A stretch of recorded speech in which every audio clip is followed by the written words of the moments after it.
Vamos a comenzar con esta sexta clase, con el capítulo número 9 de la materia La gracia de Dios. Es muy importante que ustedes presten atención, tranquilos, la vean, la detengan, si la están viendo on demand y si la están viendo en vivo, como sea, vamos a seguir avanzando. Entonces les decía que vamos a estudiar hoy la clase número 6.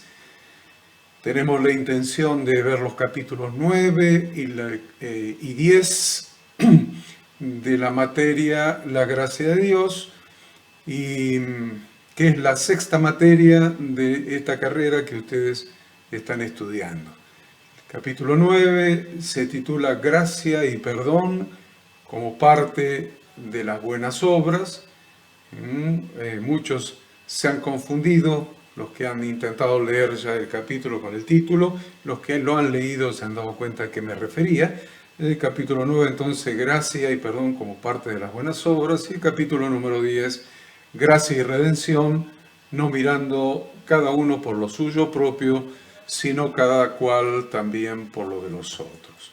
El gran tema de esta materia, lo repetimos siempre, es aprendiendo a vivir en la gracia de Dios. Necesitamos aprender a vivir en la gracia de Dios. Muchos hablan de la gracia de Dios, muchas veces sin saber de lo que están hablando, entendiendo mal la gracia de Dios. Y yo digo, ¿por qué entendiéndola mal?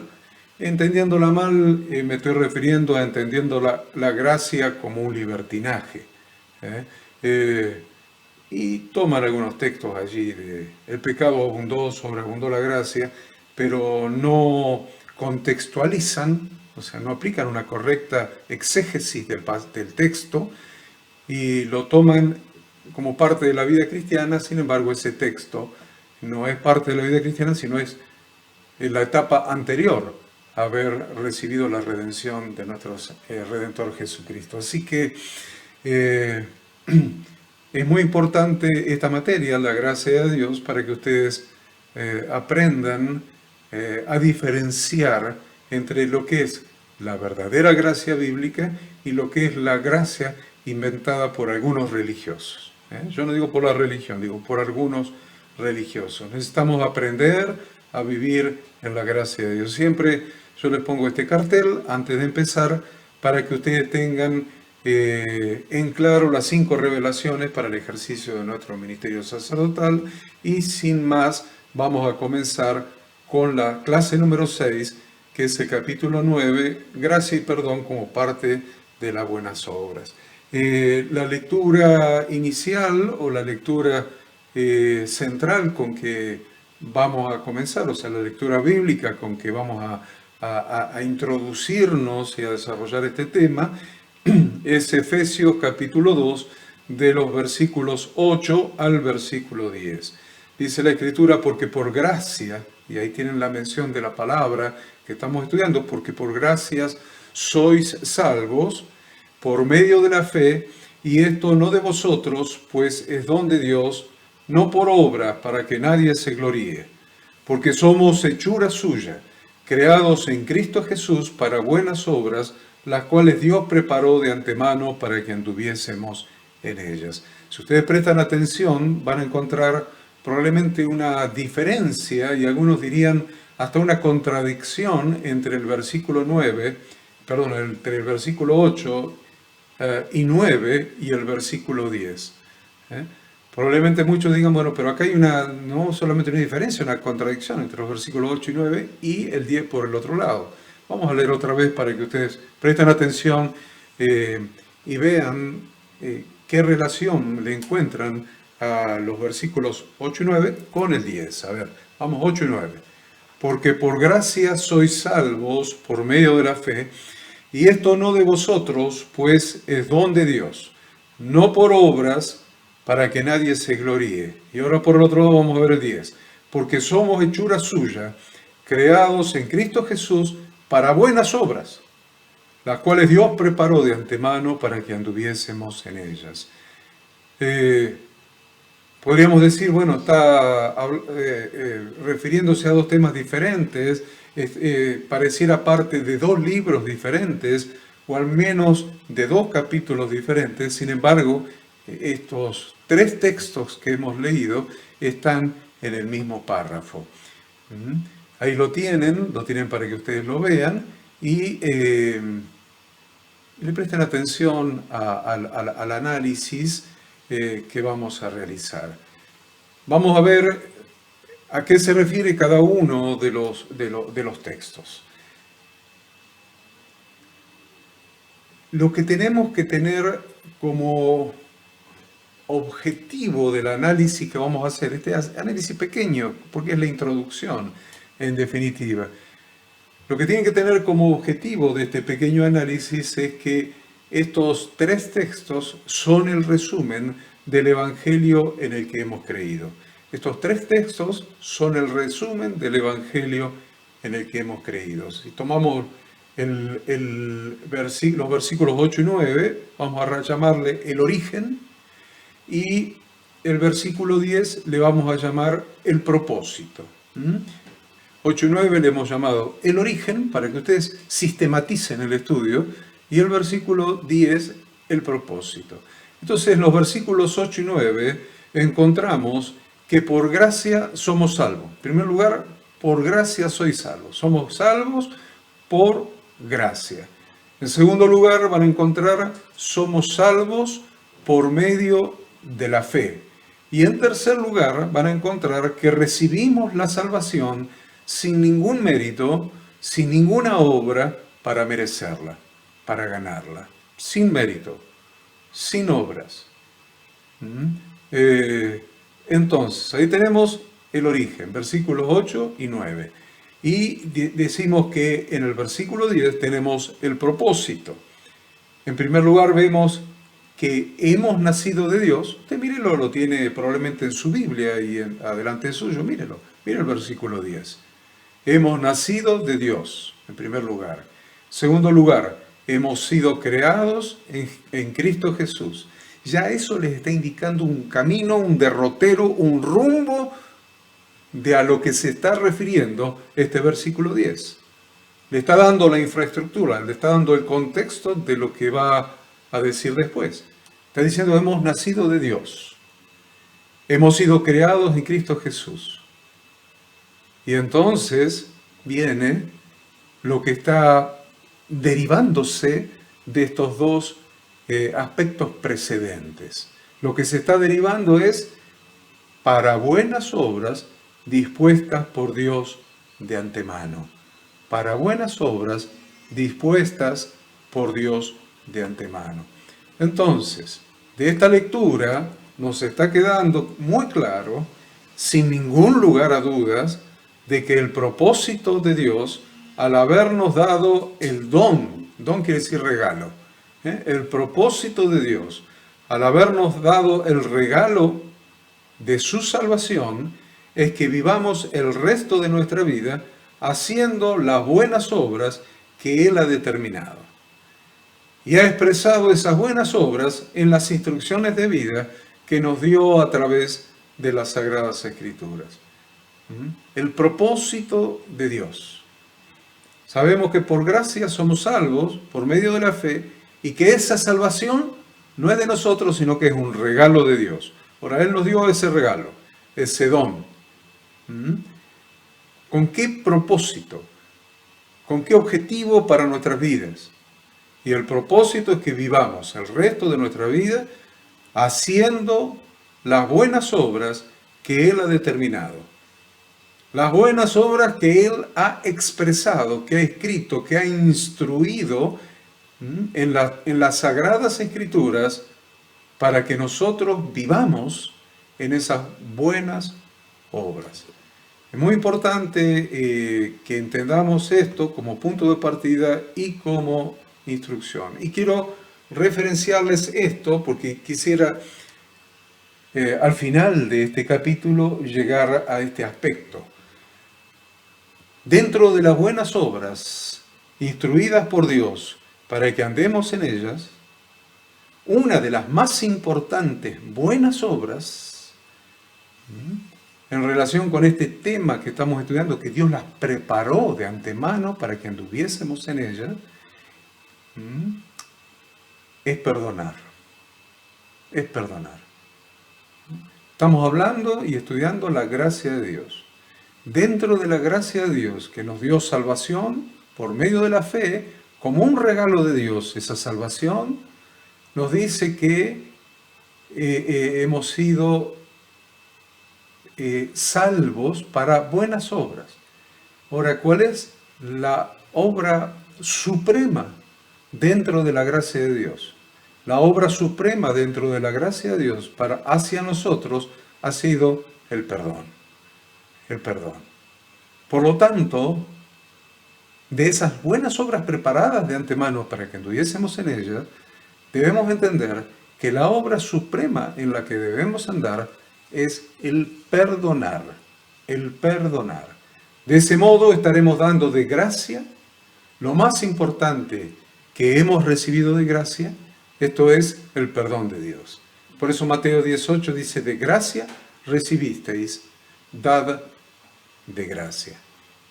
Entonces, habiendo hecho esta sintética introducción, vamos a continuar de lleno en el tema. Esta es la introducción que hemos hecho y ¿qué significa esto? ¿Qué significa esto que hemos dicho en la introducción? Pongámonos a pensar, queridos estudiantes. Pongámonos a pensar. ¿Qué significa esto que hemos dicho en la introducción? Simplemente que la salvación se recibe de Dios por gracia y se devuelve a Dios en buenas obras. Repito, ¿qué significa esa introducción que hemos hecho? Que la salvación se recibe de Dios por gracia y se devuelve a Dios en buenas obras. Vemos, por ejemplo, en la carta del apóstol Pablo a Tito, capítulo 2, versículo 11, que dice, porque la gracia de Dios se ha manifestado para salvación a todos los hombres, enseñándonos que, renunciando a la impiedad y a los deseos mundanos, vivamos en este siglo sobria, justa y piadosamente, aguardando la esperanza bienaventurada y la manifestación gloriosa de nuestro gran Dios y Salvador Jesucristo, quien se dio a sí mismo por nosotros para redimirnos de toda iniquidad y purificar para sí un pueblo propio. Miren lo que dice, cómo termina el versículo 14. Celoso de buenas obras. No solamente que haga buenas obras, sino que sea celoso, que sea cuidadoso, que sea extremadamente detallista en hacer las buenas obras. Por eso hemos insistido en que ahora que somos parte de la familia de Dios, debemos proponernos ocuparnos en buenas obras. Debemos proponernos, queridos estudiantes, debemos proponernos ocuparnos en buenas obras. Le dice Pablo a Tito en el 3:8, palabra fiel es esta, y en estas cosas quiero que insistas con firmeza, para que los que creen en Dios procuren ocuparse en buenas obras. Estas cosas son buenas y útiles a los hombres. Miren cuántas veces en el Nuevo Testamento está referenciado el tema de las buenas obras. Es muy importante esto porque estamos desarticulando la falsa doctrina de algunos religiosos que enseñan el libertinaje como gracia. La gracia es para salvación, pero las buenas obras son para vivir y conservar la salvación y perseverar hasta el fin. Y el que persevere hasta el fin, este será salvo. Por lo tanto, la gracia es para salvación y las buenas obras es para vivir dentro del reino de Dios. En la mutua edificación semanal en las iglesias, Durante la reunión congregacional de los discípulos, todos los miembros del cuerpo de Cristo deben exhortarse a amarse los unos a los otros y exhortarse a hacer buenas obras. Miren la mutua edificación. ¿Qué hacemos en la mutua edificación? ¿Cómo nos edificamos mutuamente? Muchos preguntan eso en las iglesias. Sí, ahora tenemos una reunión de los discípulos. ¿Y qué hacemos? ¿Vamos a estudiar 2 horas la porción de la semana? No. La reunión de los discípulos es para la mutua edificación. Y el estudio de la porción semanal es para la mutua edificación. Pero hay más cosas que hacer durante la mutua edificación. Entonces, esto también es parte. Exhortarse a amarse los unos a los otros y a hacer buenas obras. Porque es necesario al creyente hacer la voluntad de Dios y de esa manera ser hallado juntos, el cuerpo, juntos y en santidad, al considerar que la venida del Señor está cerca. Y considerémonos, dice la Escritura, y considerémonos unos a otros. Estamos acá hablando de la mutua edificación. Estamos hablando del cuerpo. Estamos hablando de uno de los tantos textos en las Escrituras que hablan de unos a otros. Dice, y considerémonos unos a otros para estimularnos al amor y a las buenas obras, no dejando de congregarnos como algunos tienen por costumbre, sino exhortándonos, y tanto más cuando veis que aquel día se acerca. Tantas veces se ha usado inadecuadamente este versículo 25, no dejando de congregarnos, como algunos tienen por costumbre, refiriéndose a que las personas vengan a presenciar un espectáculo que se desarrolla arriba de un escenario donde están los músicos, donde está el director, el animador, vamos a llamarle el animador, que usa la música y sus palabras para animar, el pastor que usa para dar un mensaje de autoayuda, y todo lo que se desarrolla arriba de ese escenario. Y para eso se ha utilizado esto de no dejando de congregarnos como algunos tienen por costumbre, para que la gente no deje de asistir a esos espectáculos religiosos. Cuando en el contexto de las Sagradas Escrituras está refiriéndose a otra cosa. Se está refiriendo a la reunión congregacional de los discípulos, donde unos a otros se exhortan y se edifican mutuamente. Por eso dice, considerémonos unos a otros. Está hablando de los discípulos, de los miembros del cuerpo. Para estimularnos al amor, y miren lo que está ahí, a las buenas obras. Estimularnos al amor y a las buenas obras. Y después sí viene, después de un punto y coma, ni siquiera hay un punto seguido ni aparte. No dejando de congregarnos, como algunos tienen por costumbre, sino exhortándonos, animándonos, y tanto más cuando veis que aquel día se acerca. Está hablando del cuerpo, está hablando de una reunión de discípulos, una reunión congregacional, una reunión de miembros del cuerpo, donde se exhortan mutuamente, se animan, se estimulan al amor y a las buenas obras. Pero es necesario que los discípulos se mantengan en lo que vamos a llamar en esta lección una santidad activa. Es necesario que los discípulos se mantengan en una santidad activa. Esto es, no es suficiente con no hacer el mal, sino que es necesario hacer el bien. A eso le vamos a llamar santidad activa. Podemos decir que puede haber una santidad pasiva. Sí, claro que sí. Apartado del mal es una santidad pasiva. Estoy apartado del mal, sentado, cruzado de brazos, esperando que transcurra el tiempo y que el Señor venga y suene el shofar y sea arrebatado. Una santidad pasiva.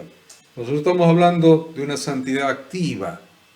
Hemos sido apartados del mal para hacer el bien. Hemos sido apartados del mal, del pecado, para hacer buenas obras. Entonces no es suficiente con no hacer el mal, sino que es necesario hacer el bien.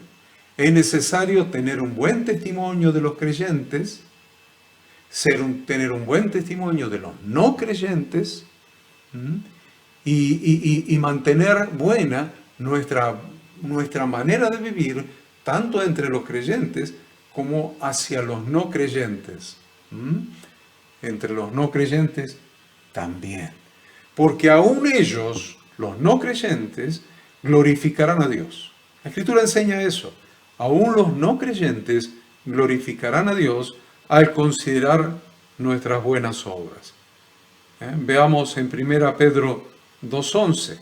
1 Pedro 2.11 dice: amados, yo os ruego como a extranjeros y peregrinos, que os abstengáis de los deseos carnales que batallan contra el alma, manteniendo buena vuestra manera de vivir entre los gentiles, entre los no creyentes, manteniendo vuestras buenas obras entre los no creyentes, manteniendo buena vuestra manera de vivir entre los gentiles, para que en lo que murmuran de vosotros como de malhechores, glorifiquen a Dios en el día de la visitación, al considerar, ¿qué cosa?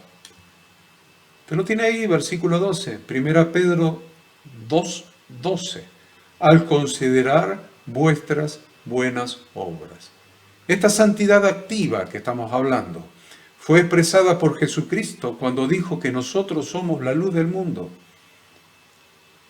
Somos la luz del mundo, una santidad activa, revelando que la manera de alumbrar como cristianos es a través de nuestras buenas obras. Que es necesario que esas buenas obras sean vistas por la gente para que glorifiquen a nuestro Padre que está en los cielos. Mateo 5, 14 y 16. Vamos a encontrar las palabras de nuestro Santo Redentor. Vosotros sois la luz del mundo. Una ciudad asentada sobre un monte no se puede esconder, ni se enciende una luz y se pone debajo de un almud, sino sobre el candelero, y alumbra a todos los que están en casa. Así alumbre vuestra luz delante de los hombres, para que vean vuestras buenas obras y glorifiquen a vuestro Padre que está en los cielos. Es el mismo Redentor, el mismo Yahshua, el mismo Jesucristo el que nos está hablando y menciona esto que estamos estudiando. Buenas obras. Así alumbre vuestra luz delante de los hombres, para que vean vuestras buenas obras y glorifiquen a vuestro Padre que está en los cielos. En cuanto a las buenas obras, principalmente los pastores, debemos recibir como dirigidas a nosotros las instrucciones que le fueron dadas a Tito para su ministerio pastoral. Querido estudiante, seas pastor o no, estás estudiando para servir al reino de Dios. Queridos pastores, queridos líderes, queridos servidores, vamos a ver cuáles fueron las instrucciones que le fueron dadas a Tito para su ministerio pastoral. Tito 2, 7 y 8. Presentándote tú en todo como ejemplo de buenas obras. Miren qué interesante, cuántas veces encontramos en lo que los detractores de las instrucciones de Dios contenidas en la Torá llaman gracia, llaman Nuevo Testamento, pero en realidad lo que están haciendo es convertir en libertinaje la gracia de nuestro Dios y están pisoteando la sangre del pacto. Porque acá es muy claro. Dice, presentándote tú en todo como ejemplo de buenas obras, en la enseñanza mostrando integridad, seriedad, palabra sana e irreprochable, de modo que el adversario se avergüence y no tenga nada malo que decir de vosotros. Cada pastor tiene el compromiso y la responsabilidad de presentarse a sí mismo en todo como ejemplo de buenas obras. Nuestra enseñanza debe ser concordante con lo que practicamos en nuestra vida. Esto es lo que significa, ¿vieron qué dijo ahí? Mostrar integridad y seriedad.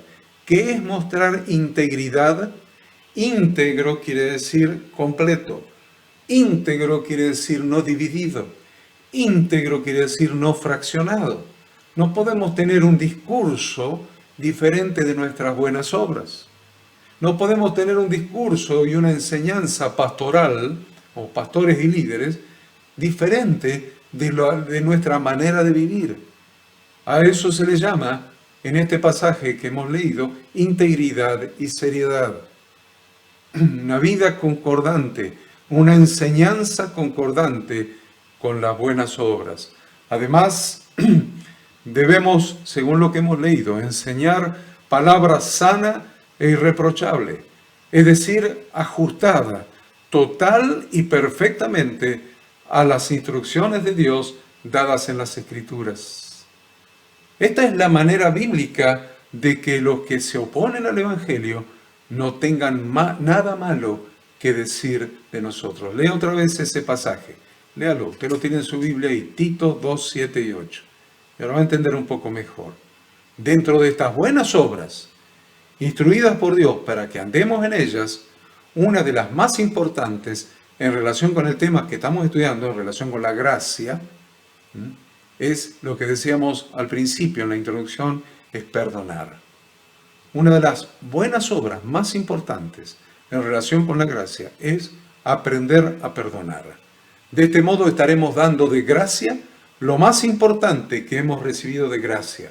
Esto es el perdón. Vamos a estudiar un poquito el perdón para terminar con este capítulo. Venimos bien con el tiempo, así que vamos a hablar un poquito del perdón dentro del gran tema de la gracia, para después pasar al capítulo siguiente, que es el capítulo 10. Elementos del perdón. Vamos a ver cómo se hace necesario el perdón. ¿Qué sucede? ¿Cuáles son los acontecimientos que se dan para que el perdón se haga necesario? Porque la acción de perdonar conlleva la existencia de las siguientes situaciones o hechos que se dan, que hacen que el perdón o el perdonar sea necesario. Vamos a ver los hechos. Primero, la existencia de una ofensa. Lo primero que tiene que haber es la existencia de una ofensa.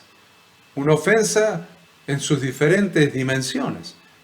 Puede ser una agresión física, puede ser una agresión moral, puede ser una ofensa de palabra, puede ser una herida, puede ser una lesión, puede ser un acto violento, puede ser un hecho delictivo, etc. Agregue todo lo que quiera, pero todo arranca en la existencia de una ofensa. Continúa, punto segundo, por el conocimiento de esa ofensa por el ofendido. Punto 3, el afectado por la ofensa se siente ofendido, se siente, esto es muy importante, el afectado por la ofensa se siente ofendido. Entonces, se modifica la actitud del ofendido hacia el ofensor. Se modifica su actitud. Punto 5 debe ser conocimiento del ofensor de la afectación de las relaciones entre el ofensor y el ofendido. Ya la relación no es igual, está afectada, está deteriorada, está lesionada. El siguiente paso es que el ofensor asume su error y siente dolor, siente vergüenza, siente arrepentimiento. Entonces el ofensor hace todos los pasos de una verdadera teshuvá, de un verdadero arrepentimiento bíblico, tal como lo hemos enseñado. Y el ofendido decide perdonar al ofensor y se lo comunica. Ahí tienen los pasos, son 2, 4, 6, 8 pasos. Hemos dado de las situaciones o hechos que emergen en el perdonar. El perdón, entonces, El perdonar es un acto graciable que no puede ser exigido. Esperen, ya lo arreglé en mi material de estudio. El perdonar es un acto graciable que no puede ser exigido. Entonces, como ustedes son estudiantes, no me queda otra alternativa que hacer algo académico, porque esto no es una predicación, no es una disertación, una homilía. Esto es una materia en donde estamos estudiando un capítulo. Entonces vamos a estudiar qué tipos de perdón existen. Vamos a hacer una clasificación de los tipos de perdón. En primer lugar vamos a hablar del perdón pleno y perdón parcial. Una clasificación. Vamos a hacer varias clasificaciones, por lo menos 5 clasificaciones vamos a hacer. O 6. Perdón pleno y perdón parcial. ¿A qué llamamos perdón pleno? En el perdón pleno, el perdonante perdona y olvida. Es decir, no solo decide no odiar al perdonado, sino que recupera la relación de confianza o amor con el perdonado, como si la ofensa no hubiera tenido lugar. No, perdón pleno. Perdón parcial. En el perdón parcial, el perdonante decide no odiar al perdonado por la ofensa recibida, pero no se recomponen totalmente las relaciones preexistentes. Vamos a hacer otra clasificación. A ver, perdón condicional y perdón incondicional. En el perdón condicional, el perdonante subordina algunos o todos los efectos del perdón al seguimiento por parte del perdonado de ciertas reglas de conducta o al cumplimiento de cualquier otro tipo de condición. Perdón con una condición, que cambies de actitud, que hagas una verdadera teshuvá. E incondicional no requiere nada. Perdona incondicionalmente. Otra clasificación: perdón expresado, perdón tácito y perdón no expresado. El perdón expresado es aquel que el perdonante comunica expresamente al perdonado la concesión del perdón.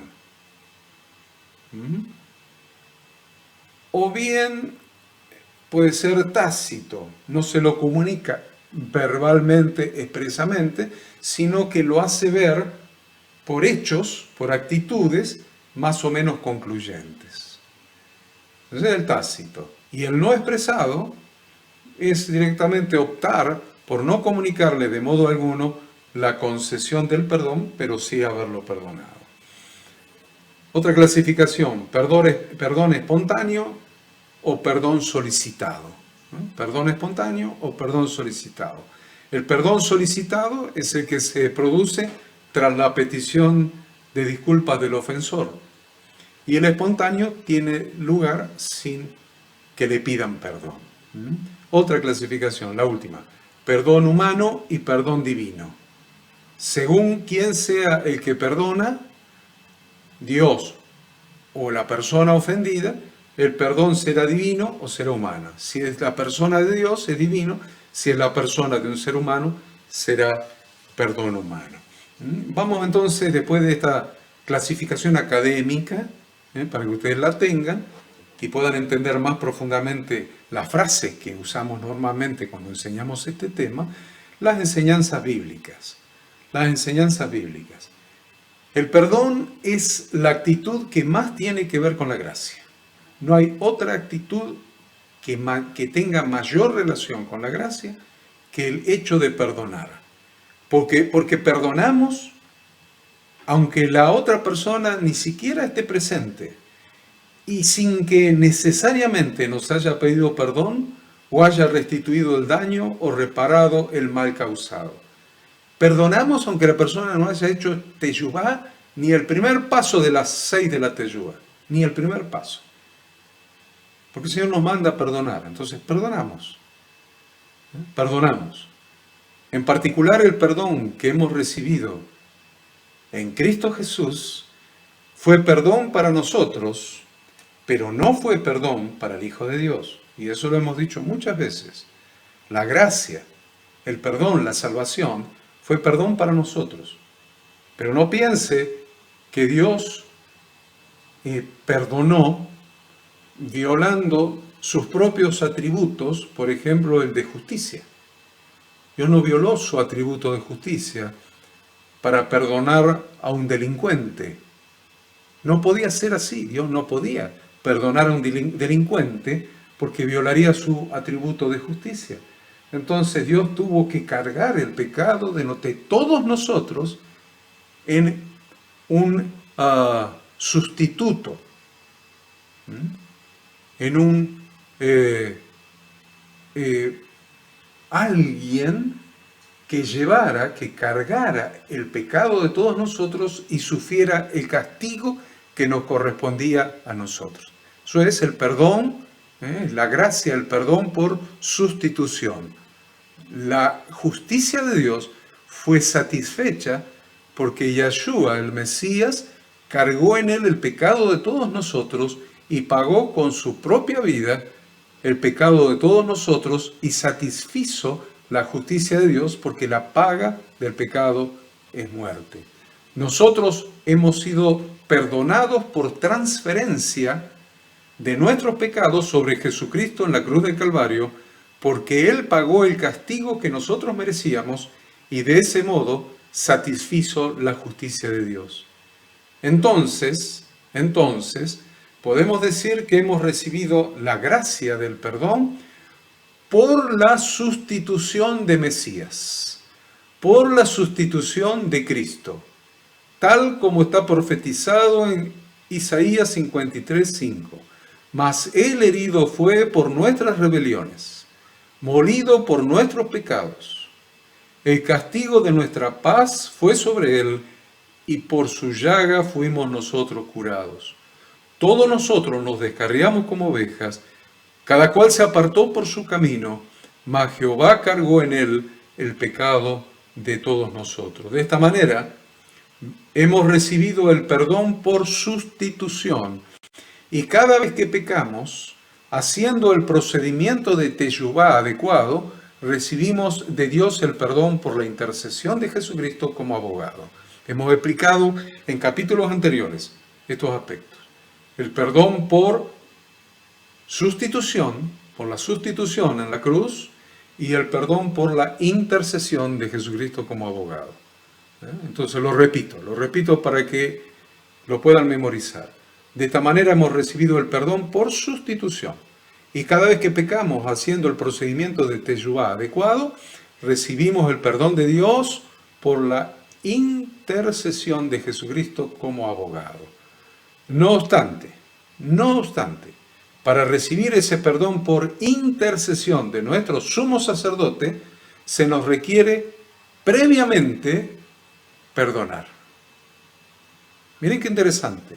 Para recibir ese perdón por la intercesión de nuestro abogado, se nos requiere primero que hayamos perdonado, porque el perdonar que nosotros demos a quienes nos han ofendido condicionará el perdón que el juez justo estará dispuesto a darnos a nosotros. Muy importante. Vamos a ver textos bíblicos que respaldan lo que les estoy diciendo.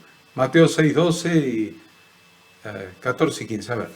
Y perdónanos nuestras deudas, como también nosotros perdonamos a nuestros deudores. 14. Porque si perdonáis a los hombres sus ofensas, os perdonará también a vosotros vuestro Padre Celestial. Mas si no perdonáis a los hombres sus ofensas, tampoco vuestro Padre os perdonará vuestras ofensas. O sea que del perdón que nosotros demos a quienes nos han ofendido, depende el perdón que el juez del cielo nos dé a nosotros. Otro texto en Marcos 11:25.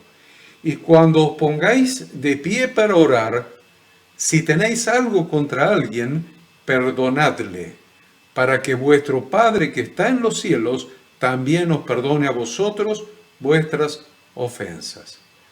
Gálatas 6:1. Hermanos, En caso de que alguien se encuentre enredado en alguna transgresión, vosotros que sois espirituales, restaurad al tal con espíritu de mansedumbre, considerándote a ti mismo, no sea que tú también seas tentado. Mateo 18:21. Entonces Pedro se acercó y le dijo: Señor, ¿cuántas veces pecará mi hermano contra mí y yo le perdonaré? ¿Hasta 7 veces? Jesús le dijo: no te digo hasta 7, sino hasta 70 veces 7. Lucas 17:3. Mirad por vosotros mismos. Si tu hermano peca, repréndele. Y si se arrepiente, perdónale. Si 7 veces al día peca contra ti, y 7 veces al día vuelve a ti diciendo: me arrepiento, perdónale. Efesios 4:31. Quítense de vosotros toda amargura, enojo, ira, gritos y calumnia, junto con toda maldad. Más bien sed bondadosos y misericordiosos los unos con los otros, perdonándoos unos a otros, como Dios también os perdonó a vosotros en Cristo. 1 Corintios 13:4. El amor tiene paciencia y es bondadoso. El amor no es celoso. El amor no es ostentoso, ni se hace arrogante. No es indecoroso ni busca lo suyo propio. No se irrita ni lleva cuentas del mal. 1 Pedro 4:8. Sobre todo, tened entre vosotros un ferviente amor, porque el amor cubre una multitud de pecados. Y finalmente, para terminar este capítulo, lo voy a dejar con 2 Corintios capítulo 2, versículos 5 al 11. Si alguno ha causado tristeza, no me ha entristecido solo a mí, sino en cierta medida, para no exagerar, a todos vosotros.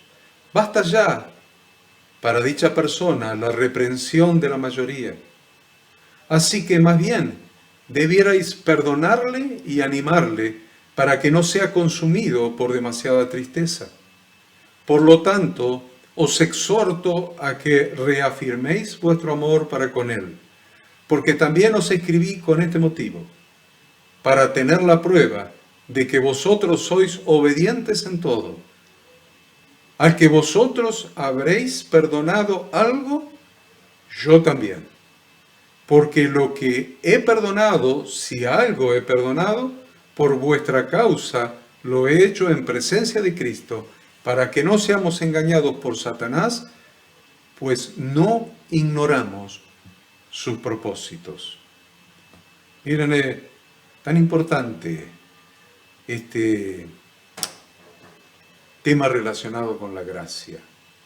Este tema del perdonar, que es el hecho más trascendente vinculado con la gracia. La gracia de Dios que hemos recibido nosotros ha sido el perdón a nuestros pecados, perdón de nuestros pecados, por la sustitución de Jesucristo. Y se nos pide que de gracia hemos recibido y demos de gracia. Hemos recibido perdón por gracia, demos perdón por gracia. Con esto, entonces, hemos terminado el capítulo 9. Capítulo 9. Vamos a hacer un breve paréntesis para continuar con el capítulo 10. Bueno, luego de este breve intervalo, este breve receso, vamos a continuar. Vamos a continuar con el capítulo número 10, gracia y redención, no mirando cada uno por lo suyo propio, sino cada cual también por lo de los otros. Ese es el capítulo que nos toca, así que ya nos abocamos debidamente al estudio. Vamos a hacer la lectura correspondiente a la introducción a este tema. A ver, Cuando hermanos habitaren juntos y muriere alguno de ellos, y no tuviere hijo la mujer del muerto, no se casará fuera con hombre extraño, su cuñado se llegará a ella y la tomará por su mujer y hará con ella parentesco. Y el primogénito que ella diere a luz sucederá en el nombre de su hermano muerto, para que el nombre de éste no sea borrado de Israel. Y si el hombre no quisiere tomar a su cuñada, irá entonces su cuñada a la puerta a los ancianos y dirá: mi cuñado no quiere suscitar nombre en Israel a su hermano, no quiere emparentar conmigo.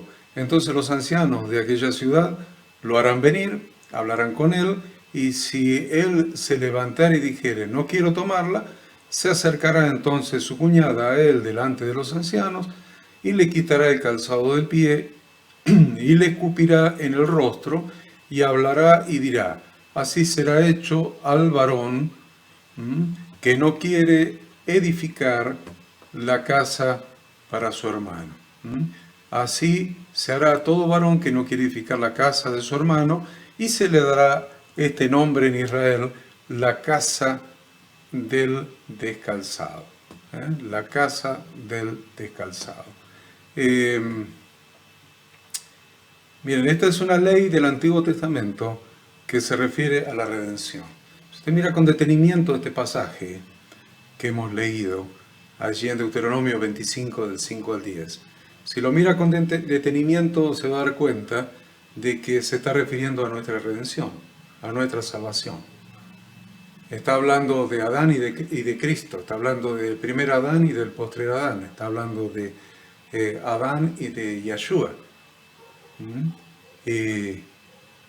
Muerto Adán en sus delitos y pecados, vino Yeshua a levantar descendencia a Adán. Eso es la redención. Por eso les hago esa referencia y les he puesto ese pasaje. Ustedes lo leen después tranquilos. Y les he referido que es una ley del Antiguo Testamento y se trata de alguien sacrificando lo más preciado que un hombre tenía en Israel por amor a su hermano. Esto es, sacrificando a su hijo primogénito con esa mujer. Entonces, dicho esto, ya podemos entrar de lleno en el análisis.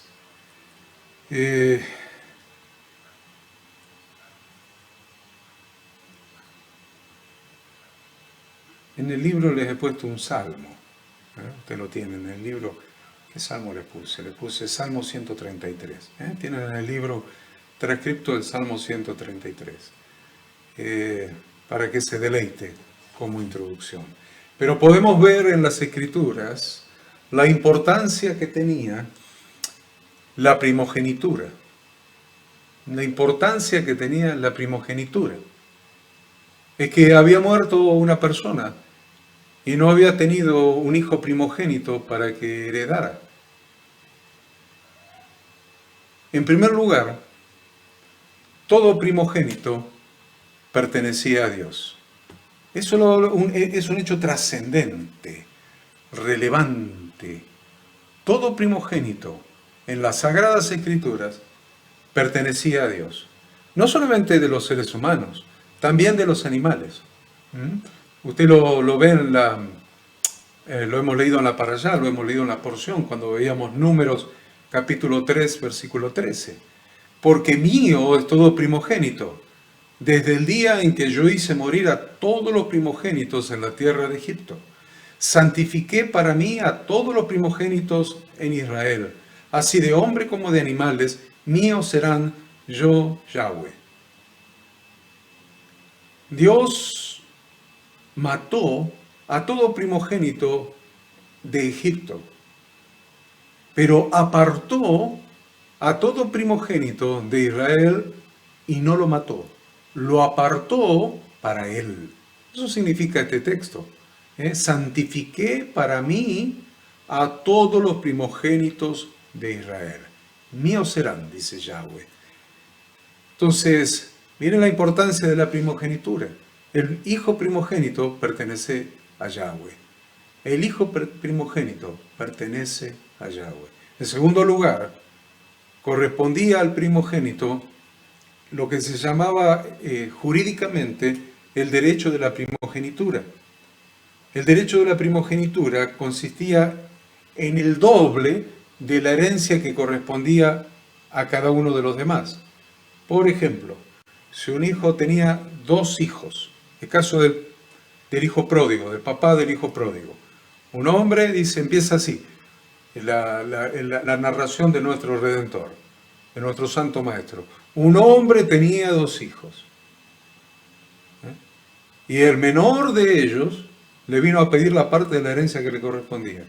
Y después, al final, el mayor de ellos, o sea, el primogénito, dijo, no me has dado ni un cabrito para gozarme con mis amigos, cuando al principio, cuando el hijo menor viene a pedirle la parte de la herencia que le corresponde, dice, y el padre les, con S plural, les repartió los bienes. Si le repartió los bienes, queridos estudiantes, ustedes ya se están dando cuenta que el hijo mayor recibió la doble porción. Como dice, no me ha dado ningún cabrito cuando le dio la doble porción. ¿Cuál es la doble porción? Son dos hijos. La herencia se divide en tres. Son dos, se divide en tres.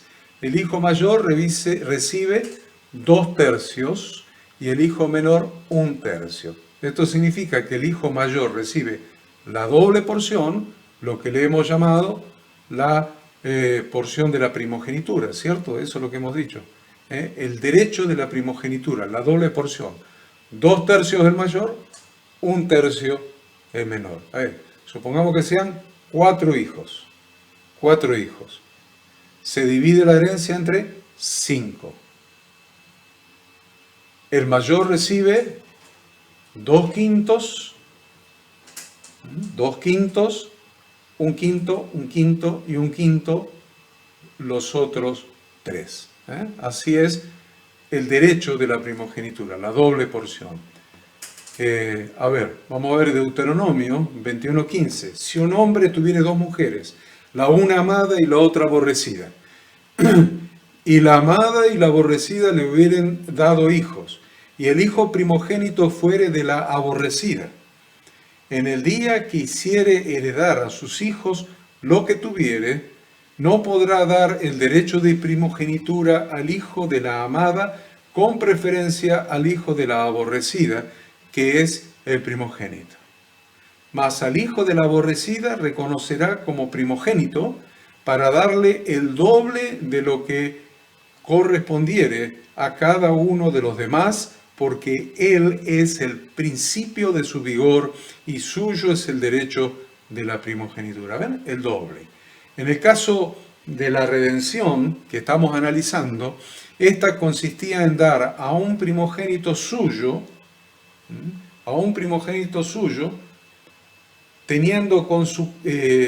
tenido, engendrado con su cuñada, para que suceda en el nombre de su hermano muerto, para que el nombre de éste no sea borrado de Israel. Es decir, en realidad lo que hacía es entregar un hijo suyo para que su hermano, que no tenía descendencia, la tenga como si ese hijo primogénito hubiese sido engendrado por su hermano. ¿Se entiende? Espero que sí. Y en esta ley de Dios es una asombrosa figura del amor y de la entrega, del amor y de la entrega de un hermano por su hermano. Dijimos que al principio que era un símbolo de Jesucristo, el postrer Adán, con el primer Adán, el primer hombre creado. Muy importante este simbolismo, esta figura en el corazón de Dios. Sin embargo, la misma ley preveía la posibilidad de que el hombre se negara a levantar descendencia a su hermano. Es que negarse a sí mismo, cediendo un hijo propio, cediendo su primogénito para edificar descendencia a otra persona, es algo humanamente muy difícil. Puede estar sucediendo que como ministro de Dios te esté yendo muy bien. Puede estar sucediendo, querido estudiante, pastor, que como ministro de Dios estés teniendo muchos hijos, que te esté yendo muy bien, que tu congregación se multiplica y cada vez tienes más hijos espirituales. Eres un hombre de éxito, eres un hombre fructífero en gran manera y tu fama se ha extendido en todo el ministerio y por doquier, aún entre pastores que no pertenecen al ministerio. Pero ¿cuántas veces te has detenido a considerar cómo está la descendencia de tu hermano? ¿Cuántas veces? ¿Cómo se está multiplicando la iglesia local que pastorea a tu hermano? ¿Te importa la descendencia de tu hermano o solo te importa tu éxito personal? Y nada más. ¿Cómo está? ¿Cómo está la descendencia de tu hermano? ¿Cuántos hijos tiene? ¿Cuántos hijos tiene? Tú tienes muchos. Tú tienes 30, 40, 50, 100. ¿Cuántos tiene tu hermano? ¿Cuántos tiene? ¿Cómo se está multiplicando la descendencia de tu hermano? Miren, aquí hay que hacer un paréntesis importante. ¿Qué es lo que nos debe importar? Esta es la pregunta. ¿Qué es lo que nos debe importar? ¿El éxito personal, individual de algunos siervos o el éxito del equipo? ¿Qué nos debe importar? ¿El éxito personal, individual de algunos pastores más iluminados, más inteligentes, más carismáticos? ¿O el éxito del cuerpo de Cristo en su conjunto? Una pregunta.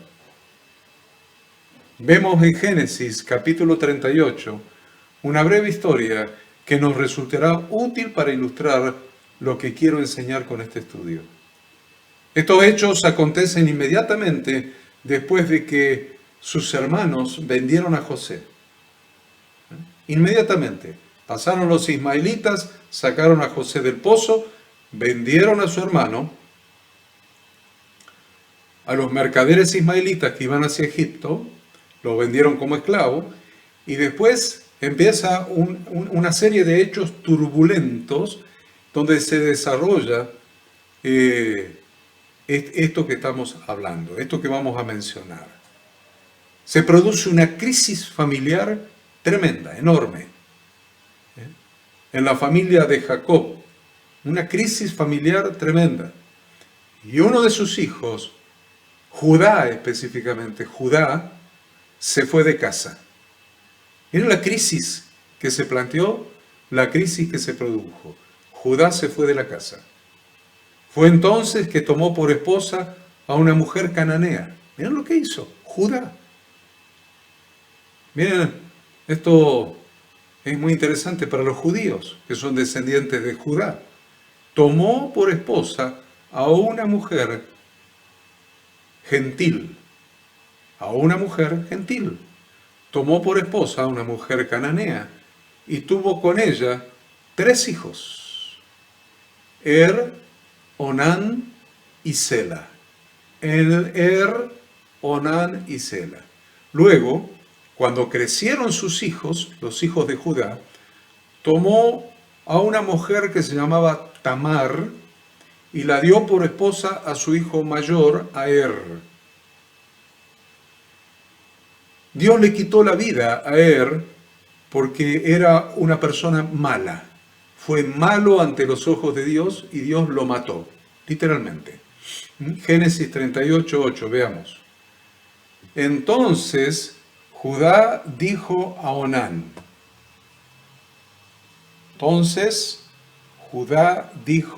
Onán. Llégate a la mujer de tu hermano.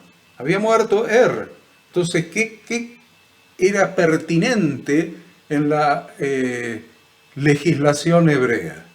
Era pertinente que se produjera la redención del segundo hermano, o sea, Onán, la redención de Tamar, dándole un hijo a Tamar para que pudiera heredar en nombre de Entonces Judá, que conocía la legislación, la quiso hacer cumplir con sus hijos y le dijo a Onán: llégate a la mujer de tu hermano y despósate con ella, levanta descendencia a tu hermano. Y sabiendo Onán que la descendencia no había de ser suya, sucedía que cuando se llegaba a la mujer de su hermano, vertía en tierra para no dar descendencia a su hermano. Y desagradó en ojos de Jehová lo que hacía, y a él también lo mató. A él también le quitó la vida por no querer levantar descendencia a su hermano.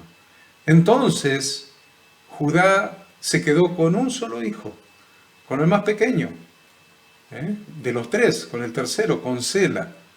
Entonces Judá se asustó, dijo, a ver si muere Sela también. Entonces mandó a Tamar a casa de su padre con la promesa de que cuando Sela creciera, la tomaría por esposa y le levantaría descendencia a Er, probablemente a Onán también,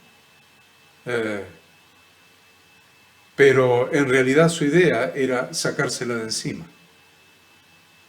La idea era sacársela de encima a Tamar. Satanás, Hasatán, como lo hizo durante toda la historia bíblica, continuaba intentando impedir el nacimiento de Jesucristo. Durante toda la Biblia, intentó impedir el nacimiento de Jesucristo. Desde la mezcla de los gigantes, de los ángeles caídos, con las mujeres de los hombres y con todo lo que vino haciendo, una vez más, acá en esta historia, intenta impedir el nacimiento de Jesucristo. En este caso llenó de maldad el corazón de Er, que fue el primogénito de Judá. Luego utilizó el egoísmo de Onán, quien rehusó cumplir su función de redentor y no quiso dar un primogénito suyo para levantar descendencia a su hermano.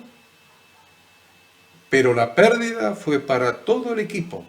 No fue una pérdida para Er, no fue una pérdida para Onán, no fue una pérdida para Sela solamente, no fue una pérdida para Tamar, no fue una pérdida para Judá solamente, fue una pérdida para todo el equipo, incluyendo a Jesucristo.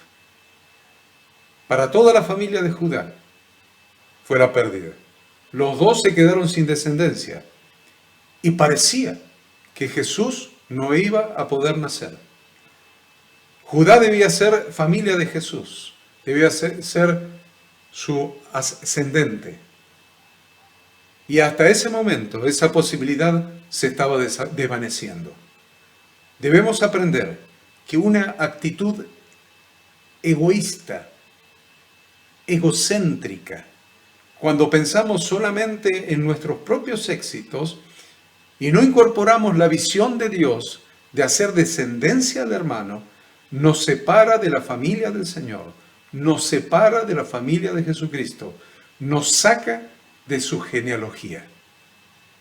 Él podía haber sido ascendente de Jesús, podía haber sido su ascendiente de Jesús, pero su maldad se lo impidió. Luego Onán podría haber sido ancestro de Jesús, pero no tuvo el corazón de Jesús y Dios lo mató. Lo que aprendemos de esta historia es que Dios quiere que tengamos una visión de cuerpo. Pastores, estudiantes, líderes, servidores, lo que estamos aprendiendo de esta historia es que Dios quiere que tengamos una visión de cuerpo. Debemos trabajar en equipo para la edificación del cuerpo de Cristo. Debemos trabajar en equipo, en cuerpo, para la edificación de la iglesia. Dice Romanos 12, porque de la manera que en un cuerpo tenemos muchos miembros, pero no todos los miembros tienen la misma función, así nosotros, siendo muchos, somos un cuerpo en Cristo y todos miembros los unos de los otros. Cuando me pica la cara no se pone a gritarle a la mano que por favor la rasque. Simplemente, de manera casi automática, la mano se dirige a la cara y la rasca. ¿Se dan cuenta? Debemos aprender a trabajar en equipo. Debemos aprender a preocuparnos por la descendencia de los otros siervos de Dios. Pero, pasado el tiempo, Judá pasó por el lugar donde vivía Tamar. Pasado el tiempo, Judá, que andaba vagabundeando, se había ido de la casa de Jacob y andaba por allí vagabundeando, si se quiere, y pasó por el lugar donde vivía Tamar. Entonces ella se disfrazó y se acostó con él, y tuvo 2 hijos gemelos con Judá, con su suegro, Fares y Sara, Sara con Z, Fares y Sara. Nuevamente renacía la esperanza de que Judá pudiera tener descendencia en Cristo.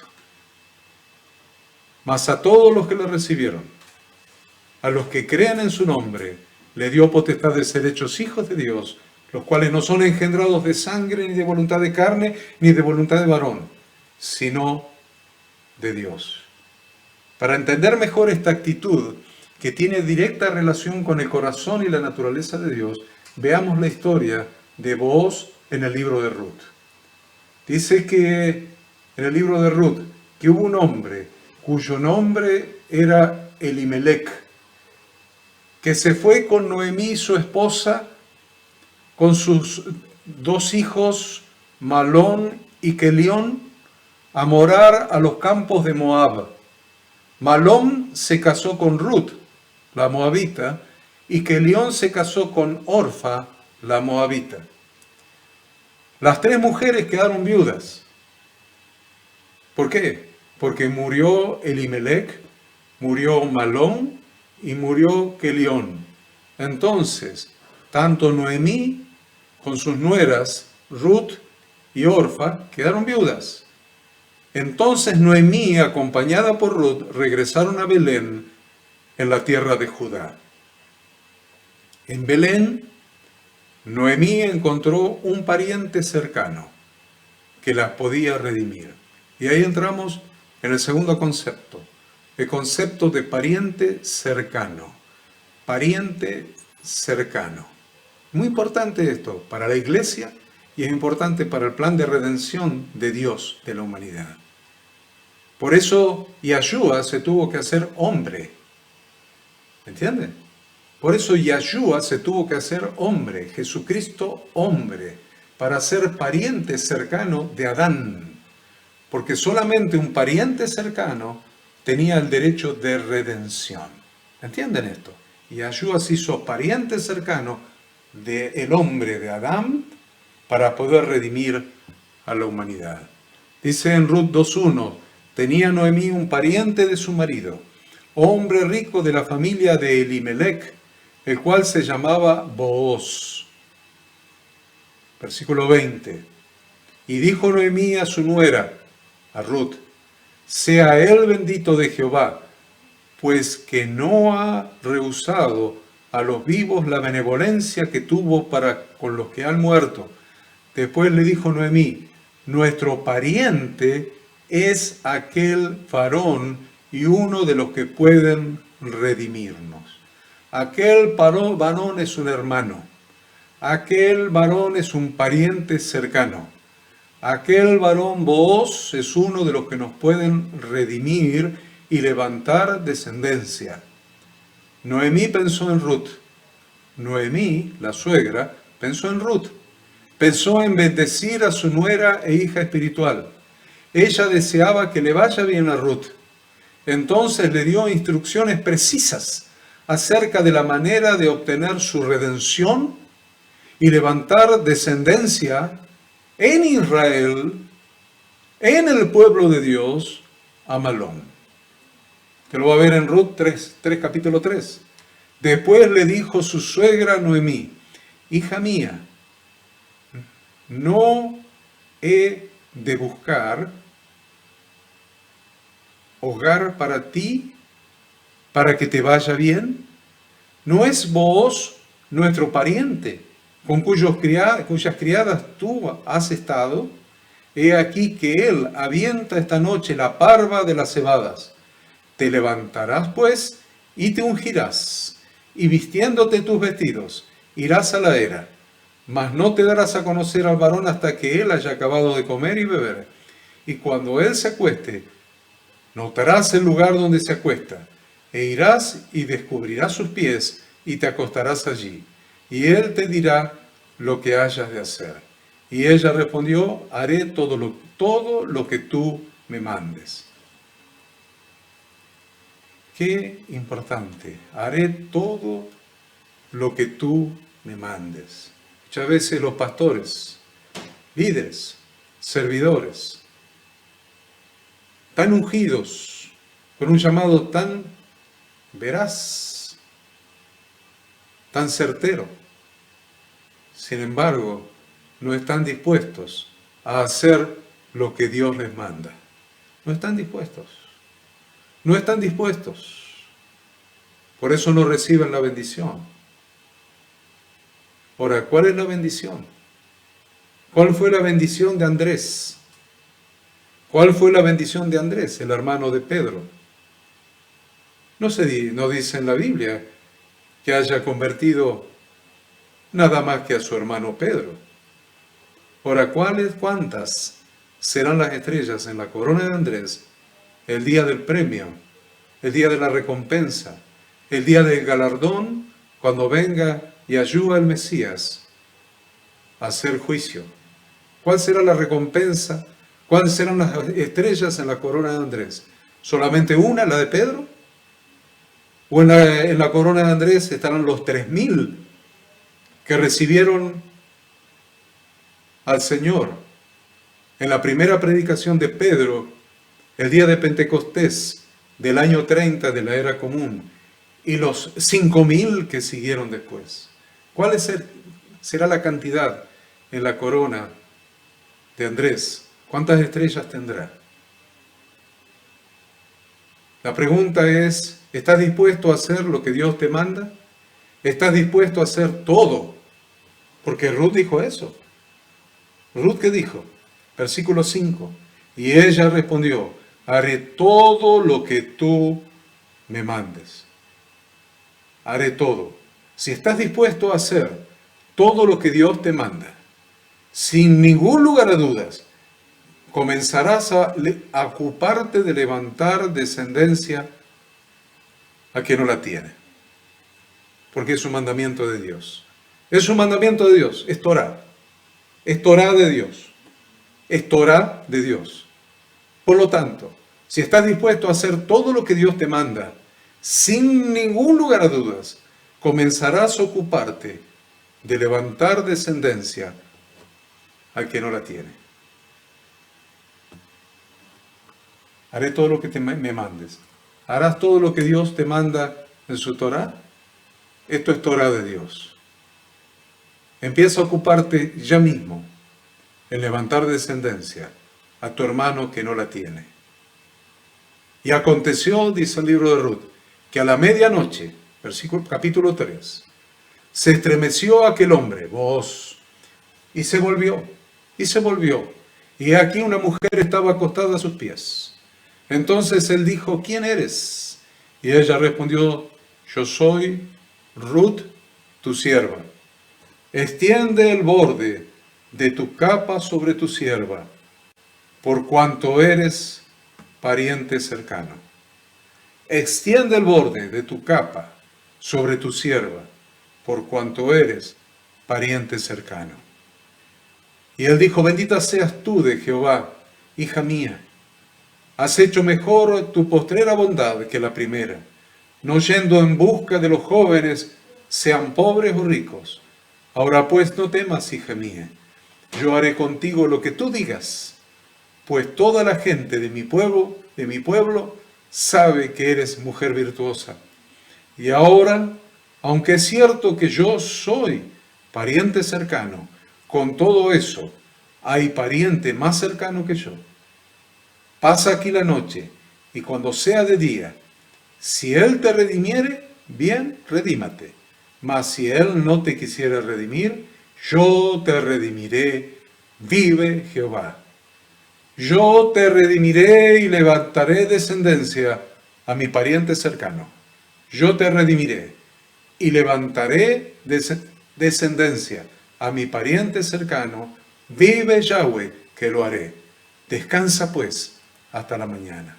La actitud de Booz fue tomar como propio el problema de dos mujeres viudas que no tenían primogénito para que recibiera la herencia. Noemí sabía que el corazón de Booz estaba alineado con el corazón de Dios y no descansaría hasta que hubiese solucionado el asunto. Entonces Noemí le dijo a Ruth, a su nuera, espérate, hija mía, hasta que sepas cómo se resuelve el asunto, porque aquel hombre no descansará hasta que concluya el asunto hoy. ¿Qué le dijo? Espérate, hija mía, hasta que sepas cómo se resuelve el asunto, porque aquel hombre no descansará hasta que concluya el asunto hoy. Este último es un texto clave, es un texto muy importante, estudiantes, pastores, líderes. Es un texto muy importante, es un texto clave. Te pregunto, y quiero que me respondas, si fuera posible verbalmente y si no en tu corazón. Respóndeme esta pregunta. ¿Eres un siervo de Dios con su corazón de manera que no descansarás hasta que la descendencia de tu hermano sea resuelta? Va la pregunta de vuelta y quiero respuesta. Dios quiere respuesta. El Espíritu, el Ruach de santidad, el Espíritu Santo de Dios, te está pidiendo una respuesta hoy, en esta lección. Eres un siervo de Dios con su corazón, de manera que no descansarás hasta que la descendencia de tu hermano sea resuelta. Miren, seguidamente vemos a Booz asumiendo su responsabilidad como pariente cercano y redentor, haciendo todo lo necesario, ocupándose hasta el mínimo detalle para que su pariente cercana sea redimida y levantarle descendencia a su hermano que ni siquiera conocía. Booz no encomendó el asunto a Dios para que lo resuelva, como hacemos muchas veces los pastores. Señor, levántale, bendice a mi hermano que no puede levantar descendencia. Bendice a mi hermano que no puede levantar descendencia dentro del pueblo de Dios, dentro del ministerio, dentro de la iglesia. Bendícelo, Señor, haz que la gente venga a congregarse, haz que la gente se convierta. ¿Saben qué? Booz no hizo eso. No encomendó el asunto a Dios para que lo resuelva. Se ocupó él personalmente de hacer todo lo necesario para que su pariente cercano tuviera descendencia y pudiera heredar dentro del pueblo, dentro de la Quejilá, dentro de la congregación de Yahweh. Leámoslo. Es largo, pero quiero que lo leamos. Es largo, bastante largo, miren, larguísimo. Todo el capítulo 4 de Ruth, pero lo vamos a leer completo, porque esto quiero que cale en tu corazón, que cale en tu corazón. No sos un llanero solitario, no sos un individuo. No hay individualismo en la iglesia. La Biblia es clara desde el Antiguo hasta el Nuevo Testamento. Desde la Torá hasta el Apocalipsis es clara. La iglesia es una quejilá, es una eclesía, es un cuerpo, es una nación santa. La iglesia es el cuerpo de Cristo, la iglesia es un templo formado por piedras vivas para morada de Dios en el Espíritu.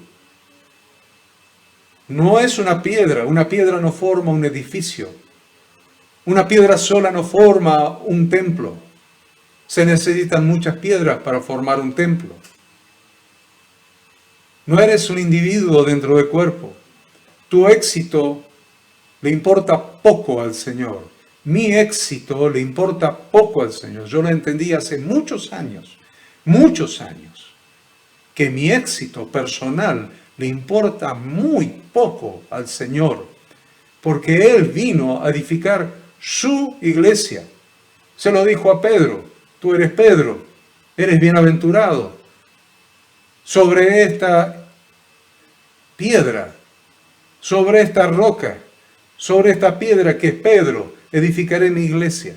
Algunos dicen que la piedra no era Pedro, que era lo que él dijo. Digan lo que quieran. Dijo, tú eres Pedro y sobre esta piedra voy a edificar mi iglesia. Ahora, ¿qué es lo que vino a edificar? ¿La piedra? ¿Pedro? Le dio una gran lección a Pedro. Le dijo, por más que vos hayas sido inspirado por el Rúa para dar la declaración que dijiste, tú eres el Cristo, el Hijo del Dios viviente, yo voy a edificar mi iglesia. Yo no quiero tu éxito, no quiero tu gloria, no quiero tu triunfo, yo quiero edificar mi iglesia. A Dios le importa muy poco el éxito mío de Horacio Cornelis, muy poco. Yo diría nada, porque Él vino a edificar su iglesia. No vino a edificar una congregación con mi pastorado. No vino a edificar un ministerio con mi pastorado. Él vino a edificar su iglesia. Mi éxito no le importa. A no ser que yo esté alineado con su propósito, lo mío no sirve. Dice en el capítulo 4, Booz subió a la puerta y se sentó allí. Sentaban a la puerta de la ciudad para dirimir las cosas legales, para los juicios. Booz subió a la puerta y se sentó allí. Y aquí pasaba aquel pariente, el pariente más cercano que él, un pariente más cercano que él. Un pariente más cercano que él. Yo te digo una cosa, si tú eres el pariente más cercano de alguien, no dejes pasar la oportunidad. Dios va a mandar a otro para cumplir su propósito. Pero tú te quedarás afuera. Tendrás la vergüenza del descalzo. La iglesia, Ruth, que es tipo de la iglesia, te va a escupir en la cara. Y vas a quedar como el descalzo que no quiso redimir para hacer descendencia a su hermano. Míralo, a ver, Booz subió a la puerta y se sentó allí. Y aquí pasaba aquel pariente de quien Booz había hablado y le dijo, fulano, fulano. La Biblia, el Espíritu Santo, ni siquiera le quiso poner el nombre. Ni siquiera le quiso poner el nombre. Fulano, ven acá y siéntate. Y él vino y se sentó. Entonces él tomó a 10 varones de los ancianos de la ciudad y dijo, sentaos aquí. Y ellos se sentaron. Luego dijo al pariente, ni siquiera el nombre, al pariente, Noemí, que ha vuelto del campo de Moab, vende una parte de las tierras que tuvo nuestro hermano Elimelec. Y yo decidí hacértelo saber y decirte que la compres en presencia de los que están aquí sentados y de los ancianos de mi pueblo. Si tú quieres redimir, redime. Y si no quieres redimir, decláramelo para que yo lo sepa, porque no hay otro que redima sino tú y yo después de ti. Y él respondió, yo redimiré. Eso dijo el fulano, el pariente más cercano. Entonces replicó Booz, el mismo día que compres las tierras de mano de Noemí, debes tomar también a Ruth la moabita, mujer del difunto, para que restaures el nombre del muerto sobre su posesión. O sea que tenía que comprar la heredad, tomar por mujer a Ruth la moabita, tener un hijo con ella y perder la propiedad que había comprado, porque iba a quedar nombre de ese primogénito en nombre de Malón, que fue el primer esposo de Ruth. ¿Se entiende? Piénselo un cachito. Pare ahí el video on demand y piénselo para que vea la relación, el lío. Tenía que comprar la propiedad. Después, tener un hijo con Ruth, la moabita, y ese hijo iba a heredar esta propiedad que él había comprado, pero no en nombre de él, sino en nombre de Malón, que fue el esposo de Ruth que había muerto.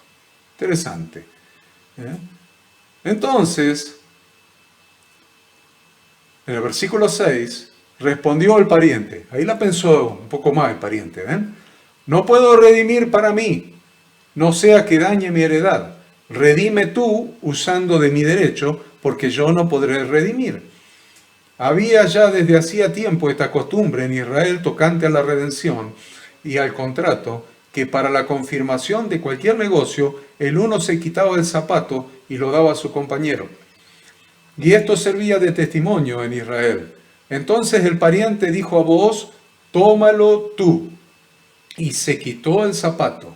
Y Booz dijo a los ancianos y a todo el pueblo: vosotros sois testigos hoy de que he adquirido de mano de Noemí todo lo que fue de Elimelec y todo lo que fue de Kelión y de Malón, y que también tomo por mi mujer a Rut la Moabita, mujer de Malón, para restaurar el nombre del difunto sobre su heredad, para que el nombre del muerto no se borre de entre sus hermanos y de la puerta de su lugar. Vosotros sois testigos hoy. Y dijeron todos los del pueblo que estaban a la puerta con los ancianos: testigos somos. Yahweh haga a la mujer que entra en tu casa como a Raquel y a Lea. Interesante la bendición de la mujer, ¿no? Yahweh haga a la mujer que entra en tu casa como a Raquel y a Lea, las cuales edificaron la casa de Israel. Y tú seas ilustre en Efrata, y seas de renombre en Belén, y sea tu casa como la casa de Fares, el que Tamar dio a luz a Judá, para la descendencia que de esa joven te dé Jehová. Booz pues tomó a Rut, y ella fue su mujer, y se llevó a ella, y Jehová le dio que concibiese y diese a luz un hijo. Y las mujeres decían a Noemí: loado sea Yahweh, que hizo que no te faltase hoy pariente, cuyo nombre será celebrado en Israel, el cual será restaurador de tu alma y sustentará tu vejez. Pues tu nuera, que te ama, lo ha dado a luz, y ella es de más valor para ti que 7 hijos. Y tomando Noemí el hijo, lo puso en su regazo, y fue su haya. Y le dieron nombre las vecinas diciendo: le ha nacido un hijo a Noemí, y lo llamaron Obed. Anoten el nombre: Obed, con B larga, O-B-E-D, Obed. Este es padre de Isaí, padre del rey David. ¿Quién nació? Obed. ¿Quién es Obed?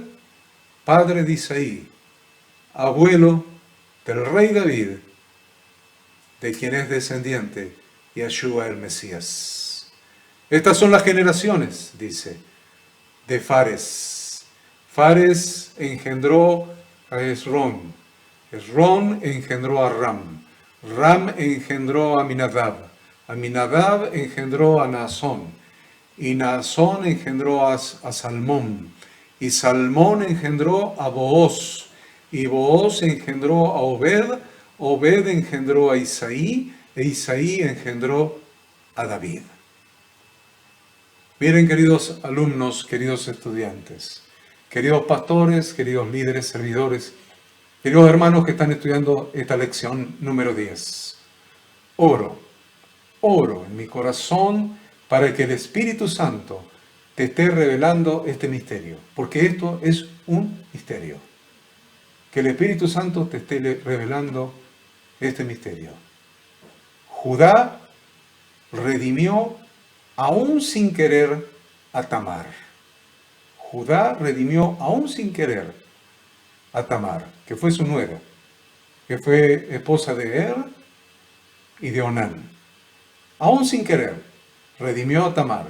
Y uno de sus hijos, Fares, pasó a ser parte de la genealogía de Jesús. Booz redimió a Rut y tuvo a Obed, quien fue abuelo del rey David y ancestro de Jesús. Puede ser un ministro muy exitoso, puede ser un ministro muy reconocido, pero tu corazón es más importante que el resultado de tu trabajo. Estar con Jesús es más importante que predicar. Marcos 6:13 te lo demuestra. Después subió al monte y llamó así a los que él quiso, y vinieron a él, y estableció a 12 para que estuviesen con él y para enviarlos a predicar. Estar con Yeshua es más importante que ir a predicar. Si tu corazón no está alineado con el corazón de Yeshua, por más éxito que obtengas en tu ministerio, no estás en el lugar correcto, que es con Yeshua. con tu corazón alineado con Yeshua. El resultado de esta historia fue la siguiente. A ver, ¿cuál fue el resultado de esta historia de Ruth? En primer lugar, al pariente cercano que quiso conservar su nombre, al pariente cercano que quiso conservar su nombre y que su heredad no sea dañada, la Biblia ni siquiera menciona su nombre y lo llama fulano.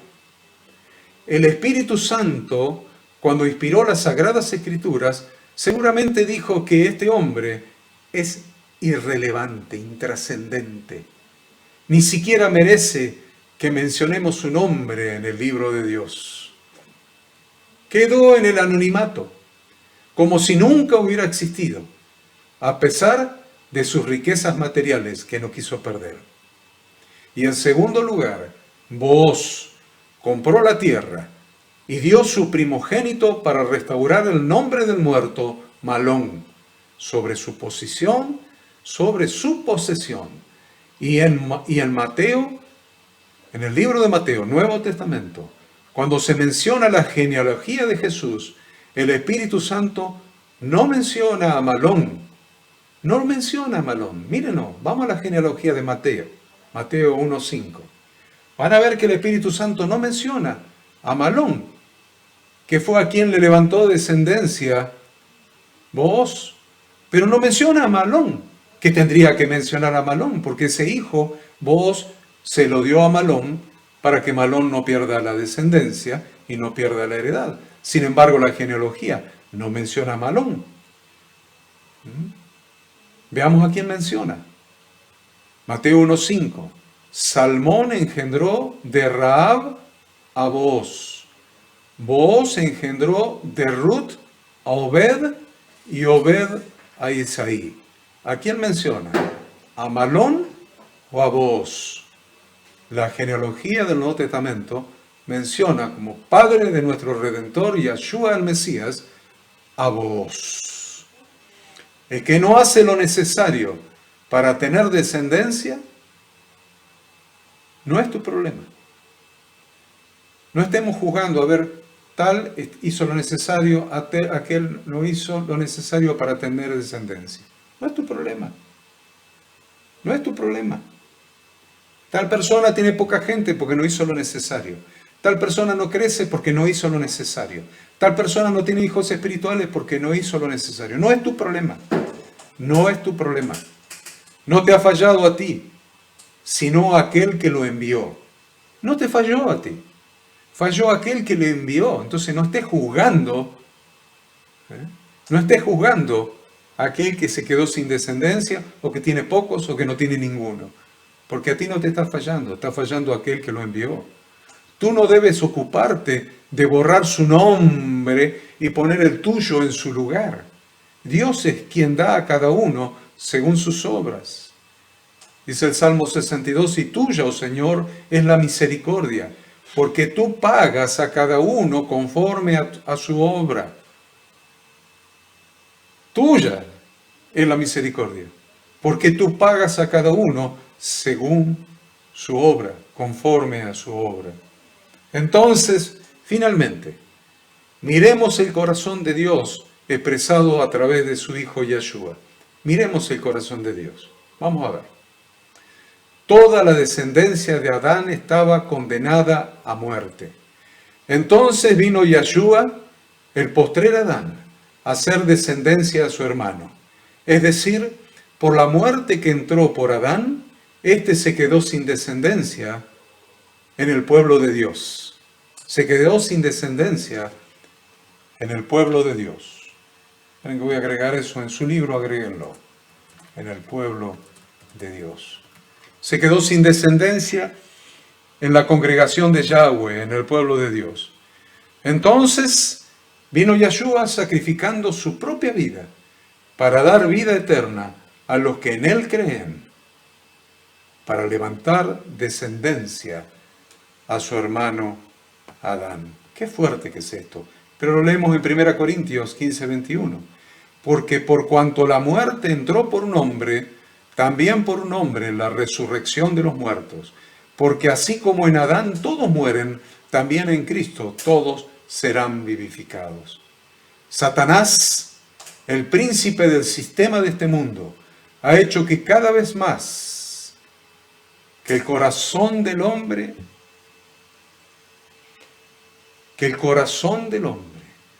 esté dominado por individualismo, el materialismo, el egocentrismo. Es una obra de Satanás. Es el príncipe de este mundo. Es el Dios del sistema de este mundo. Entonces, cuando usted vea individualismo en un pastor, en un líder, en un servidor, en un creyente, vea individualismo, eso es propio de Satanás. El materialismo, propio de Satanás. El egoísmo, el egocentrismo, propio de Satanás. Entonces te vuelvo a preguntar y te pregunto para que lo contestes. ¿Para qué estás en el ministerio? ¿Para qué estás en el ministerio? ¿Para competir con los otros ministros? ¿Para mostrar que eres más inteligente que los otros pastores? ¿Para demostrar que tus estrategias son más eficaces? ¿Para llenarte de orgullo por tus éxitos? Te invito a tener el corazón de Cristo. Te invito a tener el corazón de nuestro Mesías y asumas un compromiso. Y que asumas un compromiso con el Señor y con su iglesia de ocuparte de hacer descendencia a tu hermano. Te invito a no mirar por lo tuyo propio, sino también por lo de los otros siervos de Dios. Por los otros siervos de Dios. Sean de nuestro ministerio, no sean de nuestro ministerio. Por eso hemos abierto las puertas de nuestro ministerio a todos los pastores que se quieran arrimar. Y usted dice, ¿de qué te sirve el éxito de pastores que no pertenecen al ministerio? Estamos levantando descendencia al hermano. Estamos obedeciendo la Torá de Dios. Estamos obedeciendo el mandamiento de levantar descendencia al hermano. Por eso abrimos las puertas de nuestro ministerio, a que vengan, a que se arrimen, a que participen de nuestros eventos, de nuestros desayunos pastorales, a todos aquellos pastores que quieran venir, porque hemos entendido que la Torá de Dios nos enseña a levantar descendencia al hermano. Terminamos este estudio con la siguiente escritura, invitando a cada uno a realizar una profunda y consciente reflexión sobre esto que vamos a leer. Filipenses 2, del 3 al 8.